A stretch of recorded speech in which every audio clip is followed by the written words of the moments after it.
Bye-bye dolar. Rupiah dan yuan sekarang berkolaborasi untuk menggunakan mata uang lokal bilateral dua negara. Sebuah judul yang sederhana. Sesederhana jutaan rakyat bodoh seperti saya yang kagum akan keberanian keputusan tersebut. Saya ini sangat bodoh urusan ekonomi. Jadi kagum dengan keputusan yang baru saja diambil oleh pejabat keuangan negara dan pejabat tinggi lainnya. Keputusan tersebut saya tidak bisa bandingkan. Saya hanya rakyat jelantah, ilmunya abal-abal. Tapi ada banyak orang yang memiliki common sense atau akal sehat bertanya dalam hati. Kalau kita kerjasama, maka status kita harus sama tinggi, duduk sama rendah. Maka kita bisa melakukan kerjasama yang saling menguntungkan. Tapi kalau berat sebelah, maka tidak ada hal yang sama dalam negosiasi agar saling untung. Tetapi yang kuat atau yang posisinya di ataslah yang banyak diuntungkan atau yang menang. Dalam hal transaksi dua negara Indonesia dan Cina, saya berharap impor dan ekspor kita sama nilainya. Ternyata kita defisit jauh alias import Indonesia kebanyakan dari Tiongkok. Lalu kalau import kita lebih banyak alias Indonesia kebanyakan beli yuan,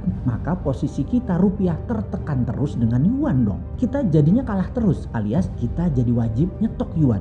Bos, kita dengan dolar saja kita tekor. Ini sekarang dengan yuan, ya kita tekor lagi. Dan karena kita tekor terus, kita harus jadi ambil yuan. Kalian ini nggak kapok ya dikadalin dolar dan IMF. Dan sekarang mau dikadalin yuan dengan obornya. Nggak ada yang namanya kerja sama yuan rupiah di saat neraca perdagangan jomplang minus gede seperti ini. Kita jadi harus punya yuan. Kita kok jadi mirip provinsinya Cina nih sebentar lagi. Rupiah kita kurang terus. Dan Tiongkok apa yang dilakukan? Ya cetak saja yuannya sesuka-suka mereka. Toh ada Indonesia yang beli, gitu kan? Masih belum paham juga ya. Gini, ini versi saya loh ya, yang bodoh ini loh ya. Bukan versi Menteri Mega Bintang atau Menteri Multi Talent. Ini si Sontoloyo, ilmunya abal-abal. Di tahun 2009, puncaknya subprime mortgage Amerika printing money gede-gedean. Di mana di mata Anda para ahli ekonomi yang terhormat, nanti Amerika inflasi. Silahkan ilmu kalian pertahankan sampai mati itu ilmu inflasi. Faktanya di tahun 2010, 2011, 2012 dan seterusnya inflasi Amerika kecil. Bisa dijelasin.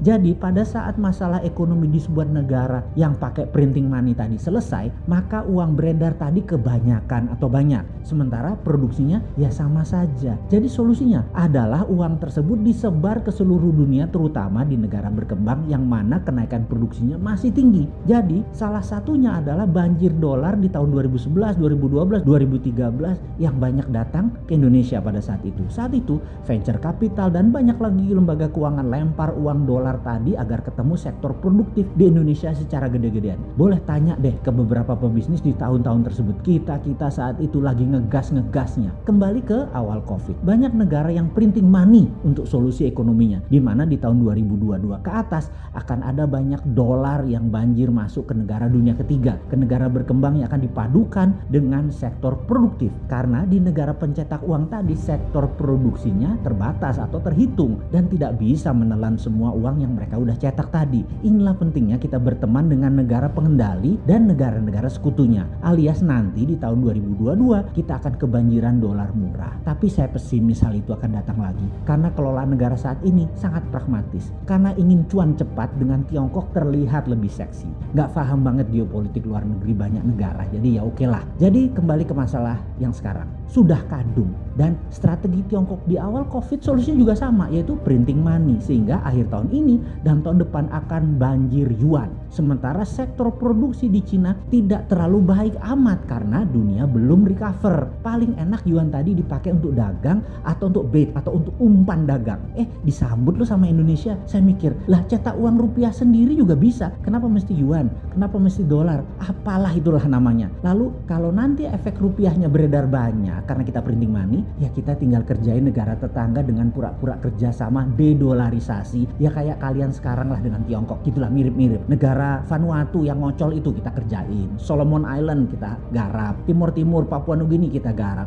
Itu baru namanya pejuang bernegara. Kalau saat ini kok selalu jadi victim si bernegaranya, ini otak kita rakyat yang bodoh atau memang pejabat negara yang terlalu pintar hingga rakyat yang jelantah ini memang nggak bisa paham langkah mengelola negara kalian. Mudah-mudahan kalian benar. Kalau suatu hari nanti kelihatan hasilnya negatif, apa nggak takut sama dosa kalian itu? Dosa karena tidak berilmu dan dosa karena tidak mau denger.